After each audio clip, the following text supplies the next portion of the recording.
యోగాతో బరువు తగ్గటం సులభం కేవలం 21 రోజుల్లో.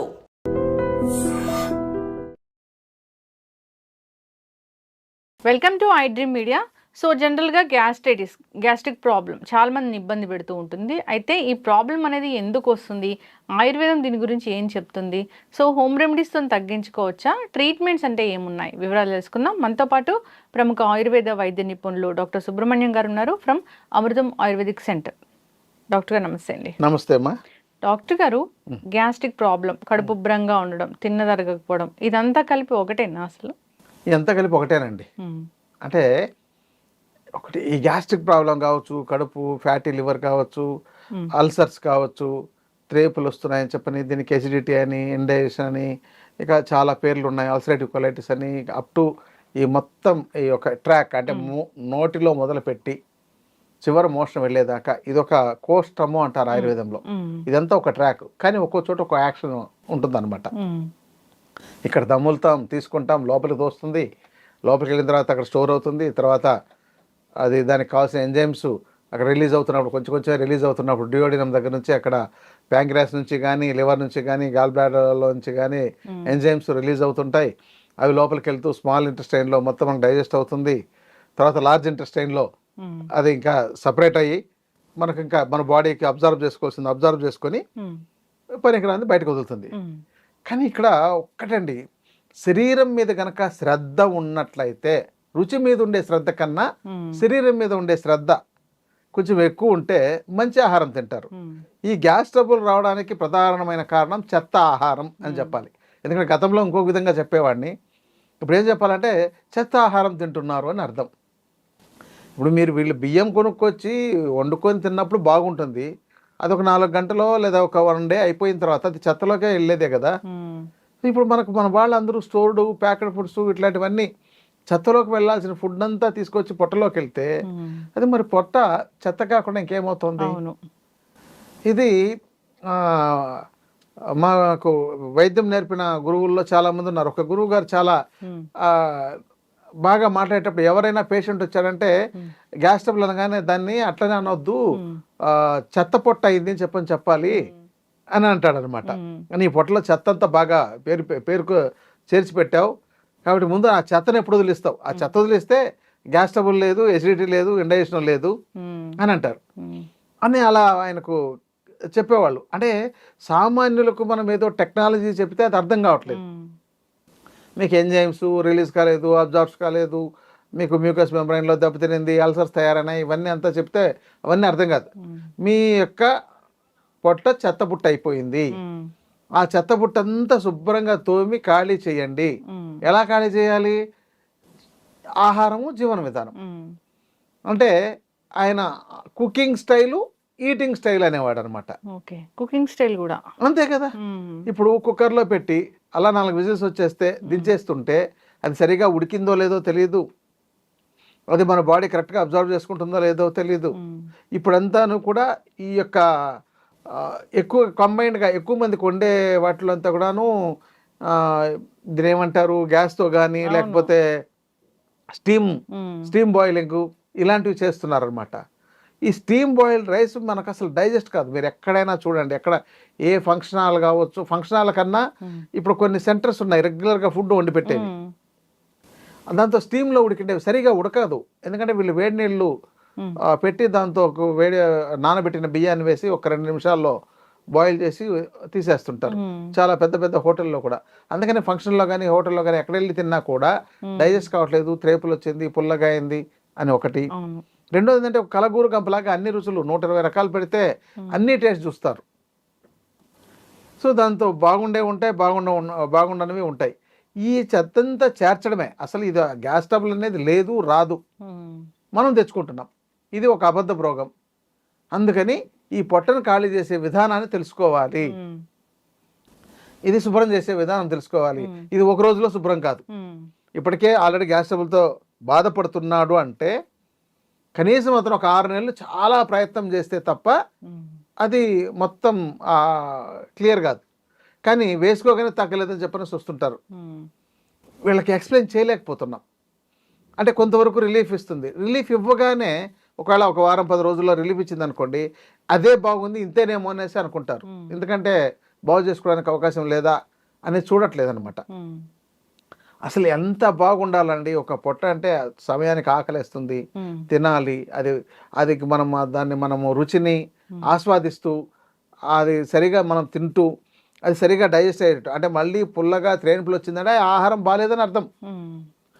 అది డైజెస్ట్ కాకుండా మనకు ఏదో సమ్ రివర్స్ అవుతున్నట్టుంది, కడుపులో సౌండ్స్ వస్తున్నాయి, కడుపు ఉబ్బినట్టు అయింది ఏదైనా అంటే ఆ ఆహారం బాగాలేదని అర్థం. ఓకే, వాళ్ళు తిన్నది బాగలేదు అని అర్థం. ఆయుర్వేదం డాక్టర్ దగ్గరికి వెళ్తే అసలు ఎట్లా ఉంటుంది ట్రీట్మెంట్? దీనికి ట్రీట్మెంట్ ఏముందండి, ఇప్పుడు రోగం రాకుండా కాపాడుకోవడం ఒక విధానం.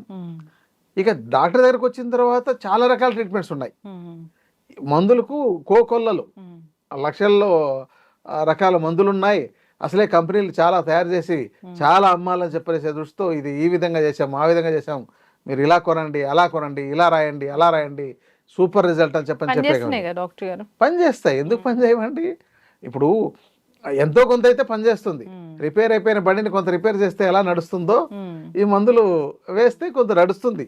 కానీ వీళ్ళు రోగం రాకుండా నిరోగిగా జీవించాలనే దృష్టి వీళ్ళలో ఉంటే మందులతో అవసరమే లేదు. రోగంతో ఉండాలి, నాకు తాత్కాలిక ఉపశమనం ఇస్తే చాలు అని అంటే మందులు చాలా రకాలు ఉన్నాయి ఆయుర్వేదంలో. ఇప్పుడు అంటే చెప్పాలంటే ఒక 1000 రకాల మందులను చూపించవచ్చు అనమాట ఒక గ్యాస్ ట్రబుల్ మీద. అన్ని కంపెనీలు అన్ని రకాలుగా తయారు చేసినాయి, శాస్త్రం చెప్పింది, మన ఇంట్లో తయారు చేసుకోమని చెప్పింది. గ్రంథాలను కనుక తీసుకున్నట్టయితే ఒక 300-400 రకాల కాంబినేషన్స్ అప్పుడే వాళ్ళు అంటే ఆ తాళపత్ర గ్రంథాల్లోనే అలా రాసి పెట్టారు 300-400 రకాల ఫార్ములాలని. ఇప్పుడు పుస్తకాలు వచ్చాయి, మనం టైప్ చేసుకోవడం ఈజీ కాబట్టి 1,00,000 ఫార్ములాలు తయారు చేసేయచ్చు. అవును. అయితే డాక్టర్ గారు ఇప్పుడు మీ దగ్గరికి వస్తే ఈ గట్ క్లీన్ అనేది ఎలా చేస్తారు అంటే ఆయుర్వేదం పరంగా? అంటే వాళ్ళు వచ్చిన వ్యక్తి మనం చెప్పే ఆహార విధానము, జీవన విధానం ఎలా ఆచరిస్తారు అనే దాన్ని బట్టి ఆధారపడి ఉంటుందండి. లేదండి నేను బయటే ఫీల్డ్లో తిరుగుతున్నాను, మార్కెట్లో తిరిగేది నా ఉద్యోగం, నేను అసలు బయటే తినాలి అని అంటే ఇంక అతను బాగు చేయడం కష్టం. అది లైఫ్ స్టైల్ డిజార్డర్ అయితే. అవును. రెండవది, ఒకవేళ మేము చేస్తామండి కానీ మేము టైంకి తినమని చెప్పని మన దాంతో చాలా అపోహలు ఉన్నాయండి.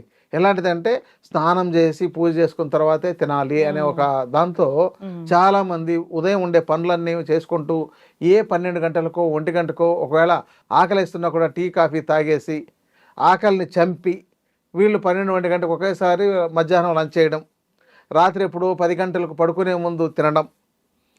ఇప్పుడు మనకు డైజెస్ట్ అయిన తర్వాత మనం పడుకోవాలి అంటే కనీసం 7 గంటల లోపైనా తినగలిగితే వాళ్ళకు 9కో 10కో పడుకుంటే అప్పటికి కొంత డైజెస్ట్ అయి ఉంటుంది. ఇక ఇలా కాకపోయినప్పుడు మనం పడుకోగానే మన ఎక్స్రేటరీ సిస్టమ్ ప్రారంభమవుతుంది, అంటే మన శరీరాన్ని క్లీన్ చేసే మెకానిజం. కాబట్టి ఈ ఫుడ్ని డైజెస్ట్ చేయలేక ఆ ఇంప్రాపర్ డైజెస్టివ్ ఫుడ్ని మన శరీరం అలాగే అబ్జర్వ్ చేసుకోవడం వల్ల ఆ ఇంప్రాపర్ డైజెస్టివ్ మెటీరియల్ మన బాడీకి సక్రమంగా ఉపయోగపడక ఒక 300 రకాల రోగాలు వస్తున్నాయి. ఒక జాయింట్స్ పెయిన్స్ రావడానికి ప్రధానంగా ఈ ఎసిడిటీ కారణం. ఈ అంటే కీళ్ళల్లో వాపులు వచ్చేసి ఉంటాయి అంటారు చూసారా, కీళ్ళ వాతం అని, రుమటాయిడ్ ఆర్థరైటిస్ అంటారు. మధ్యకాలంలో ఎక్కువ వింటున్నాం డాక్టర్. అంటే ఈ యొక్క irregular foods, irregular life style దీంతోనే వస్తున్నాయండి. అందుకని వాళ్ళు మన పనులకు అంటే ముందు శరీరానికి ఆహారానికి ఇంపార్టెన్స్ ఇవ్వాలి, తర్వాత మన పనులకు ఇంపార్టెన్స్ ఇవ్వాలంటే అది లేదు. అందరూ మొత్తం వాళ్ళ పనులకు, వాళ్ళ ఉద్యోగాలు కావచ్చు, లేకపోతే అంత ఇబ్బంది పెట్టించే. ఇప్పుడు ఒక సాఫ్ట్వేర్ ఎంప్లాయీకి 5 లక్షలు పర్ మంత్ ప్యాకేజ్ ఉంది అన్నప్పుడు అతని మీద చాలా ఒత్తిడి ఉంటుంది. అతను దాన్ని చూసుకుంటున్నాడు, కానీ అలాంటి వాళ్ళే అనారోగ్యం బారిన పడుతున్నారు. కాబట్టి తక్కువ జీతంలో ఉండి మంచి ప్రశాంతంగా చేసే ఉద్యోగం ఉన్నట్టయితే ఇంకా మంచిదే కదా. 1,00,000 రూపాయలు తీసుకుని ప్రశాంతంగా ఆరోగ్యాన్ని కాపాడుకుంటే అట్లా అది అవ్వని పని డాక్టర్ గారు. అదే అందుకని ఇంకా ఇది మా దగ్గరకు వస్తే పేషెంట్ టు పేషెంట్ వేరియేషన్ ఉంటుందండి. వాళ్ళకున్న కండిషన్ బట్టి, ఏజ్ని బట్టి, వాళ్ళ యొక్క ఫుడ్ లైఫ్ స్టైల్ కాబట్టి వాళ్ళకు ఇప్పుడు నైట్లో వర్క్ చేస్తామండి, మేము మిడ్-నైట్లో కూడా తింటామనే వాళ్ళు ఉన్నారు. మరి వాళ్ళని ఎలా బాగు చేయాలి? కాబట్టి ఇంకా అప్పుడు తాత్కాలిక ఉపశమనంగానే పనిచేస్తాయి. మందులన్నీ అశాశ్వతమైనవి, తాత్కాలికంగా పనిచేసేవి, పూర్తిగా పోగొట్టేవి కావు. మందు ఎప్పుడు ఏ రోగాన్ని పూర్తిగా పోగొట్టదు. మందు 30% మాత్రమే పనిచేస్తుంది, 70% వాళ్ళ యొక్క ఆహారము జీవన విధానం మీద ఆధారపడి ఉంటుంది. డాక్టర్ గారు ఉపవాసం మంచిది అని చెప్తారు కదా, కానీ గ్యాస్ట్రిక్ ప్రాబ్లం ఉన్న వాళ్ళు ఉపవాసం చేయొచ్చా? చేయకూడదండి. ముందు వీళ్ళ పొట్ట బాగా ఉండే వ్యక్తి, అంటే ఆరోగ్యకరంగా ఉన్నారు, వాళ్ళ జీర్ణ వ్యవస్థ ఆరోగ్యకరంగా ఉంది, ఏ ప్రాబ్లం లేదు అన్న వ్యక్తి ఉపవాసాన్ని రకరకాల పద్ధతులు చేయాలి. అంటే నిర్జలోపవాసాలు, జలోపవాసాలు, ఫలోపవాసాలు ఇలా ఉన్నాయి. అంటే నీళ్లు కూడా తాగకుండా చేసే ఉపవాసాలు, అది ఎవరో సాధకులు చేస్తారు.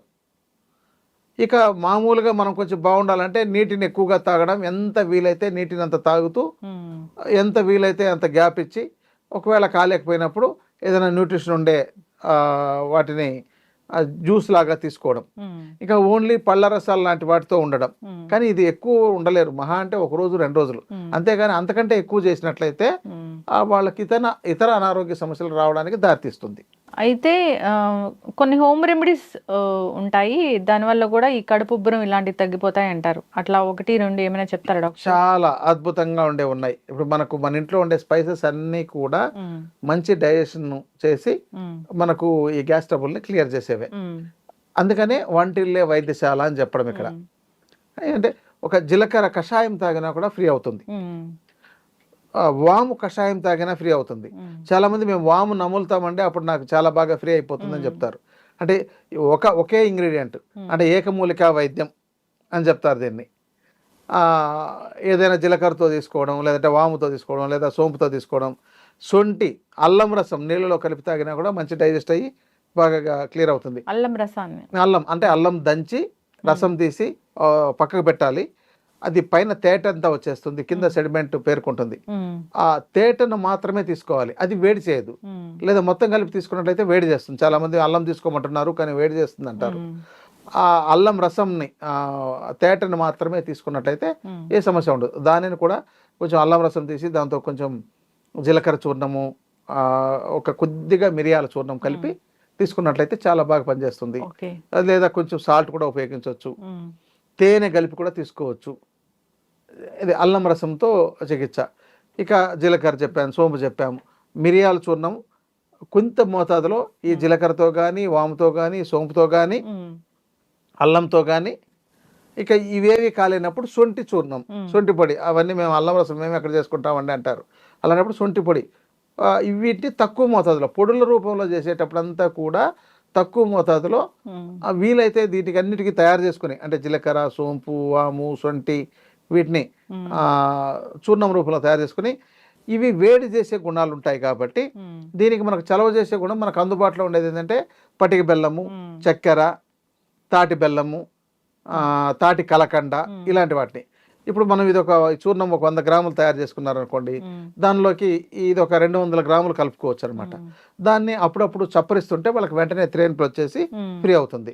ఇంకోటి చాలా మంది దీంతో ఎంత మోతాదు తీసుకోవాలని అడిగే వాళ్ళు ఉంటారు. కాబట్టి జీలకర్ర, సోంపు సమాన మోతాదు తీసుకోవాలండి. వాము దాంతో సగం తీసుకోవాలి, శొంఠి చూర్ణం కూడా దాంతో సగం తీసుకోవాలి, అంటే 50 గ్రాములు. అక్కడ మిరియాల చూర్ణం అయితే 25 గ్రాములు తీసుకోవాలి, అంటే దానికంటే తక్కువ. ఇలా తీసుకొని చేసుకోవచ్చండి. ఇంకా ఇంగువ కూడా చాలా బాగా పనిచేస్తుంది. ఇంగువ మనం దీంతో కొంచెం ఇంగువ చూర్ణం కూడా కలిపినట్టయితే ఒక 25 గ్రామ్స్ కానీ, లేదంటే 12.5 గ్రామ్స్ మనకు మార్కెట్లో కూడా చూర్ణం రూపంలో దొరుకుతాయి. అది కాకుండా మంచి ముద్దను తీసుకొని నెయ్యిలో వేయించి దాన్ని పొంగించి, అంటే నెయ్యిలో పొంగించడం అంటారు, దాన్ని చేసి, అంటే ఆవు నెయ్యితో, తర్వాత దాన్ని చూర్ణం చేసి దీంతో కలుపుకోవచ్చు. కొంతమందికి ఇంగువ స్మెల్ పడదు, నచ్చదంటారు. కాబట్టి వాళ్ళకి నచ్చిన వాటితో ఇలాంటి వాటితో చేసుకోవచ్చు. ఇంకా కొంచెం ఫ్లేవర్ బాగుండాలనుకుంటే ఇలాచీ గింజల్ని, అంటే ఇలాచీలను ఒలిచి గింజలు తీసేసి ఒక 10 గ్రాములు చూర్ణం చేసి దాంతో కలిపితే అది కూడా చాలా బాగుంటుంది. ఇలా ఈ కాంబినేషన్స్ చాలా అండి వాళ్ళ ఇంట్లో హోమ్ రెమెడీగా తయారు చేసుకోవడానికి. ఇప్పుడు ఆయుర్వేదంలో మీ దగ్గరికి ఎవరైనా వస్తే గట్ క్లీన్ చేయడానికి రకరకాల పద్ధతులు చెప్తూ ఉంటారు కదా, ఆయుర్వేదంలో ట్రీట్మెంట్స్ అని ఉంటాయి కదా, అట్లా ఏమైనా ఉంటాయి డాక్టర్? ఉంటాయండి. శోధన చికిత్స అని ఉంటుంది. శోధన చికిత్స అంటే వాళ్ళకి ఏం చేస్తామంటే ఇలాంటి ప్రాబ్లం ఉండేటప్పుడు ముందు ఇలాంటి చూర్ణాన్ని ఒక 5-6 రోజుల పాటు, లేదంటే టాబ్లెట్ రూపంలో ఉండే వాటిని ఇస్తాం. అంటే వాళ్ళకి కొంచెం అగ్ని వృద్ధి అవ్వడానికి, అంటే అగ్ని క్షీణం అయిపోయింది, ఇక్కడ అగ్నిక్షయం జరిగి ఉంటుంది. అందుకని వాళ్ళకి కొంచెం పెరగడానికి ఇప్పుడు చిత్రం మూలం అని ఉంటుంది.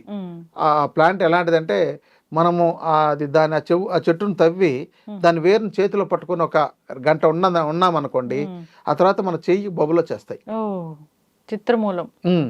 అంతటి అంటే దాంతో ఎర్ర చిత్రమూలం అని ఉంటుంది, తెల్ల చిత్రమూలము, నీలి చిత్రమూలము, ఎర్ర చిత్రమూలము. ఎర్ర చిత్రమూలానికి అంత పవర్ ఉంటుంది, అంటే అంత అగ్ని దాంతో ఉందన్నమాట. అంటే అట్లని మనకేమి కాలినట్టు తెలియదు, మచ్చ పడిపోతుంది బొబ్బలు వచ్చేసినట్టు. ఆ తర్వాత ఎప్పుడు మనకు 2వ రోజు 3వ రోజు నొప్పి మంట తెలుస్తుంది. ఇంత ఇప్పుడు అది మేము చిత్రకాది వటిన్ టాబ్లెట్ ఈ బాగా వీక్గా ఉండే వాళ్ళకి, కొంతమందికి అది అంత పవర్ఫుల్ ఇస్తే మంట వచ్చే అవకాశం కూడా ఉంటుంది, ఎందుకంటే అల్సర్స్ కూడా తయారై ఉంటాయి కదా అలాంటి వాళ్ళకు. కాబట్టి వాళ్ళకు మామూలు ఇలాంటి జీలకర్ర సోంపు వాటితో తయారు చేసినవే ఇచ్చి కొంచెం డైజెస్ట్ బాగా ఇంప్రూవ్ అయిన తర్వాత ఒక 5 రోజులు 7 రోజులు 10 రోజులు అయిన తర్వాత ఆవు నెయ్యితో కొన్ని మెడిసిన్స్ని తయారు చేసి, అది అల్సర్స్ లాంటిది కాబట్టి మనకు ఉదయం పరగడుపున వాళ్ళకు ఒక 10 ml 15 ml నుంచి 50 ml దాకా, కొంతమందికి 75 ml దాకా కూడా ఒక వారం రోజుల పాటు ఇస్తాం. అది రోజు రోజుకు మోతాదు పెంచుతాం.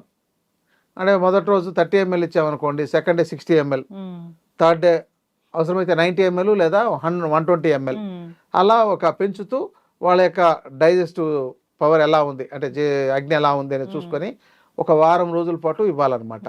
ఇచ్చిన తర్వాత వాళ్ళకు దాంతో బాగా ఆకలేస్తుంటుంది. రెండోది అంటే వీళ్ళకి లిక్విడ్ ఫుడ్ మాత్రమే పెడతాం, ఎందుకంటే నెయ్యితో తీసుకున్నది కాబట్టి ఆకలి ఏమి ఎక్కువ ఉండదు, నీరసం కూడా రాదు. మిగతా సమయంలో నీళ్ళు ఎక్కువ తాగమని చెప్తాం, గోరువెచ్చటి నీళ్ళు. దీనికి రోజు అభ్యంగం చేసుకుని స్నానం చేసి ఈ మెడిసిన్ తీసుకున్నట్లయితే ఇంకా బాగా ఎఫెక్టివ్గా ఉంటుంది. ఇలా ఒక వారం రోజుల పాటు ఇచ్చిన తర్వాత ఒక రోజు గ్యాప్ ఇచ్చి విరేచనానికి వాళ్ళ యొక్క శరీరం యొక్క అగ్ని బట్టి విరేచనం అవడానికి ఇస్తాం అనమాట. వాళ్ళ శరీర తత్వము, వాత శరీరమా, పిత్త శరీరమా, కఫ శరీరమా చూసి వాళ్ళకి విరేచనం అవడానికి కొన్ని టాబ్లెట్ రూపంలో కానీ, చూర్ణం రూపంలో కానీ, కషాయం రూపంలో కానీ, లేహ్యం రూపంలో కానీ ఇస్తాం అనమాట. ఇచ్చిన తర్వాత వాళ్ళకు విరేచనాలు అయ్యి మొత్తం పొట్టంతా క్లీన్ అవుతుంది. అయిన తర్వాత ఒక 2 రోజుల పాటు లిక్విడ్ ఫుడ్డే ఇస్తాం. అలా ఇచ్చిన తర్వాత వాళ్ళకి ఏమవుతుందంటే బాగా అగ్ని బాగా వృద్ధి అవుతుంది, ఇక అసలు గేమ్ ఇచ్చినా తినేయాలన్నంత కోరుకుంటుంది. కానీ ఆ మాత్రం కొంచెం ఆకలి రాగానే వీళ్ళు తట్టుకోలేరు అనమాట, వెంటనే తినేస్తారు. అక్కడ ఏమవుతుందంటే ఈ యొక్క చికిత్స విరుద్ధం అయిపోతుంది. అందుకని చెప్పినట్లు జాగ్రత్తగా చేసుకున్నట్లయితే మొత్తం శుద్ధి అవుతుంది. ఆ తర్వాత కొన్ని రకాల మందుల్ని, లేహాలని టాబ్లెట్స్ రూపంలో కావచ్చు, చూర్ణం రూపంలో కావచ్చు ఇవ్వడం ద్వారా ఇది ప్రాబ్లం తగ్గుతుందండి. ఇంకోటి ఏంటంటే సద్య చికిత్స అంటారు. సద్య చికిత్స అంటే అప్పటికప్పుడు తాత్కాలికంగా ఉపశమనం. ఇప్పుడు మనకు అల్లోపతిలోకి వెళ్ళగానే గ్యాస్ ట్రబుల్కి టాబ్లెట్ ఇచ్చినట్టు అలా ఇచ్చేవి కూడా కొన్ని ఉంటాయి. అలాంటివి ఇచ్చి వాళ్ళకు రోజు వేసుకోండి, అది రెగ్యులర్గా వాడే విధానం, రెగ్యులర్ మెడిసిన్ అలా ఇచ్చి కూడా చేసేవి ఉన్నాయండి. అందుకని చాలా రకాల పద్ధతులు ఉన్నాయి. చక్కటి ఇన్ఫర్మేషన్ డాక్టర్ గారు. జనరల్గా గ్యాస్ట్రిక్ ప్రాబ్లం వచ్చిందంటే అది మెయింటైన్ చేసుకోవడమే కానీ పూర్తిగా తగ్గదు అనేది ఉంటుంది. సో అయితే మీరు చెప్పారు ఏంటంటే అసలు దాని రూట్ కాజ్ ఏంటో తెలుసుకోవాలి, దానికి రకరకాల చికిత్సలు ఉన్నాయి, నియమాలు ఉన్నాయి, ఆహార నియమాలు పాటించాలి, లైఫ్ స్టైల్లో చేంజ్ చేసుకోవాలి, అంతేకాదు ట్రీట్మెంట్స్ ఉన్నాయి ఆయుర్వేద పరంగానే. అవును, పంచకర్మ చికిత్సలు అంటారు వీటిని. అంటే పంచకర్మ చికిత్సలు అంటే చాలా చోట్ల వీళ్ళేదో ఆ ఫోటోలు చూసి ఆయిల్తో రుద్దడమో లేకపోతే ఆయిల్తో చేయడమో చూసి అదే అనుకుంటారు. అసలు పంచకర్మ చికిత్స చేయాలంటే ఇది పూర్వ చికిత్సలు ముందు ఇవన్నీ చేయాలన్నమాట. ఇలా శోధనం, దీన్ని శోధన చికిత్స అంటారు. ఇది శోధన చికిత్స చేస్తే వెయిట్ కూడా తగ్గుతారండి. ఒకవేళ బరువు 100 కిలోలు ఉండే వ్యక్తి ఈ 10 రోజులు కనుక ఈ చికిత్స చేస్తేనే ఆ 10 రోజుల్లోనే 5 నుంచి 6 కిలోలు 10 కిలోలు కూడా తగ్గిన వాళ్ళు ఉన్నారు. అంటే జాగ్రత్తగా పాటించిన వాళ్ళు, బరువు ఎక్కువైపోయి ఇబ్బంది పడుతున్న వాళ్ళు. ఇక తర్వాత కలర్ తగ్గిపోయి ఉంటారు, వాళ్ళు మంచి కలర్ వచ్చేస్తారు. ఎందుకంటే ఈ చెడిపోయిన కణజాలం అంతా కూడా లోపల శరీరంలో పేర్కోవడం వల్ల వాళ్ళ యొక్క గ్లో తగ్గిపోయి ఉంటుంది. ఇవన్నీ ఉంటాయి. ఇది ప్రతి సంవత్సరము చేసుకొని వీళ్ళు బాగు చేసుకుంటుంటే మళ్ళీ ఇది శోధన చికిత్స, శమన చికిత్స. అంటే చెడిపోయిన కణజాలాన్ని, చనిపోయిన ఆర్గాన్స్ని వీటన్నిటిని బాగు చేసేదానికి మళ్ళీ వేరే చికిత్స ఉంటుంది. మెడిసిన్స్, వస్తు చికిత్సలు అని చెప్పని ఇలాంటివన్నీ ఉంటాయి. మరి అవి చేసుకున్నట్లయితే అసలు రోగాలే లేదు. సంవత్సరానికి ఒక 40 రోజులు దీనికోసం కేటాయించుకున్నారనుకోండి, వాళ్ళకి అసలు 100 ఏళ్ళు అయినా కూడా ఏ రోగాలు రాకుండా ఉంటాయి. అసలు రోగాలే లేవు, రోగాలు రావు అనేది ఒక ఆయుర్వేద సూత్రం అని నేను విశ్వసిస్తాను. గట్ హెల్త్ మంచిగా అవుతుంది, చాలా బాగుంటుందండి. చక్కటి ఇన్ఫర్మేషన్ డాక్టర్ గారు. గట్ హెల్త్ బాగాలేక అనేక రకాల అనారోగ్య సమస్యలు వస్తున్నాయి. ఏది తిన్నా అబ్జర్వ్ అవ్వట్లేదు అంటే విటమిన్ డెఫిషియన్సీ వస్తుంది అంటే మన గట్ సరిగా లేకపోవడమే. సో ఆయుర్వేదంలో దీనికి చక్కటి ట్రీట్మెంట్స్ ఉన్నాయి, రెమెడీస్ ఉన్నాయి. అంతేకాదు చక్కటి మందులు ఉన్నాయి. సో ఇబ్బంది పడుతున్న వాళ్ళు కాంటాక్ట్ చేయాలని కోరుకుందాం డాక్టర్ గారు. చాలా చక్కటి ఇన్ఫర్మేషన్. ధన్యవాదాలు. ధన్యవాదాలండి. And for more videos, Please subscribe to iDream. Please subscribe to iDream. Please subscribe iDream. And please subscribe to iDream. For more videos, subscribe to iDream. please like, share, and subscribe to the channel. Congratulations, iDream. Subscribe to iDream. Subscribe to iDream. So subscribe to iDream Media. iDream की iDream team अंदर की huge congratulations. Please subscribe iDream Media. Please subscribe to iDream. Subscribe iDream. Please subscribe to iDream. iDream అంటే నా కళల ఛానల్ను subscribe చేసుకున్న నోరు తిరుగుతలేదు, మీరైతే గంట గుర్తు కొట్టండి. For more such videos, please subscribe to iDream. Subscribe to iDream. Please subscribe to iDream. Please subscribe iDream Media. Please do subscribe to iDream. Please subscribe to iDream Media. For best entertainment and information, please subscribe iDream. And don't forget to subscribe to iDream.